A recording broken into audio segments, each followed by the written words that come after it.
Hey there and welcome. Today we're going to be talking about the functional trainer alternating shoulder press, and we're going to be taking a supinated grip with this exercise today. It's a great exercise for your shoulders and I highly recommend you guys do it. The first thing you're going to want to do is set up your cable height to around, I would say, hip height, and then your rotation arm, you want to keep that at, somewhere between a 2 and a 4 depending on how wide your shoulders go. And then you want to choose the appropriate weight. Make sure you can start off light and put the same weight obviously on both sides, and then slowly start to increase the weight every other week or so. Once you do that, you're basically just going to make sure that you're in between the arms. That way you're pressing as upright as possible with your feet around shoulder width apart, with your glutes tight and your abs tight, and your chest up with your chin tucked. Now also notice the forearms. The forearms are at the same angle as the cable, and my elbows are in front of me. But before we continue with more tips, here's a word from today's video sponsor.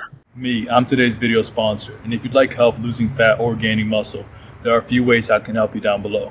Either set up a free consultation with us, purchase through one of our free affiliate links, or purchase one of our instant access affordable training programs. Can't wait to be of service to you. Now let's get back to the rest of the video. Now that we covered that generally, let's talk about it in more detail. So when it comes to pressing overhead, you want to make sure that your forearms are in the right position to press. Because if my forearms, for example, are going too low, meaning that if my hands go too low, you're going to notice that my forearms are going to start pointing forward while the cable is pointing vertical. So we don't want that, because what that's going to do is going to place an unnecessary amount of strain on your rotator cuffs, because they're not meant to be pulled in that direction. And the next thing is to make sure that you're doing it in a slow and controlled fashion. Unless you're doing it in a slow and controlled fashion, as in, I'm not saying do like a 40-second negative. I'm just saying you have to be in control of the weight, and you shouldn't have to use a bunch of momentum in order to move the weight. Because if you do, weight's too heavy. Lower the weight, because your shoulders can't take it. So you have to use other body parts in order to help you do it, which is obviously defeating the purpose of this being a shoulder exercise. I highly recommend that you guys keep things very simple. Another thing is, when you bring it down, just bring it down right underneath your chin. That's it. You don't need to go any lower than that.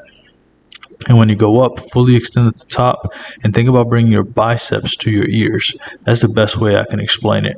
It's very simple, and it's going to help you avoid going out too wide and placing an unnecessary amount of stress on the actual rotator cuffs.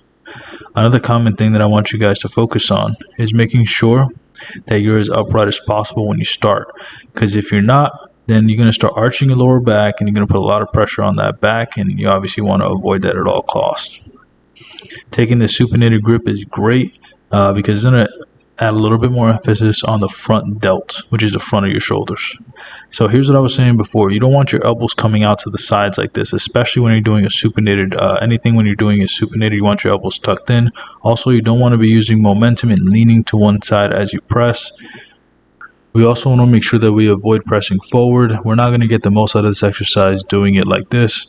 Also, you want to make sure that you keep your chin tucked and not place any unnecessary amount of stress on your neck. Next is you want to make sure that you're doing full reps. So don't do half reps at the bottom of the range. Also, don't do half reps at the top. Do full repetitions. That way you get the most out of the exercise when you do it.